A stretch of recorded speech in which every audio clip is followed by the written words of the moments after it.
But the BJP is making an issue saying that he is a tourism politician, he's a tourist politician, and because he is going in between the session. So how do you respond to this?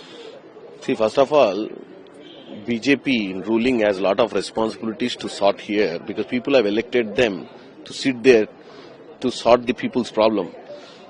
And Rahulji is going to Germany on the invitation of the Progressive Alliance Party discussions, and it is a constructive line is going on in regard to the global politics.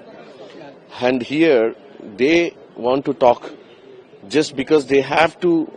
The BJP leadership ultimate goal is to divert the people's attention in this country.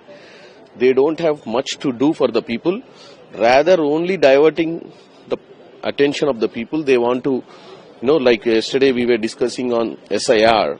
Let's see what Amit Shah will be answering today to the people of this country. Either he bulldozes or he gives a constructive answer. So, in regard to Indigo also, you see, the minister has come and he spoke on what is happening, but he never gave the final reply who have suffered. The people who have suffered with the cancellation of the flights, he didn't spoke anything about them. And what will be the, what will he do for not happening further in this country such issues? So, ultimately what I am saying is, BJP has multiple issues to address, rather concentrate on what they have to address, not on such issues.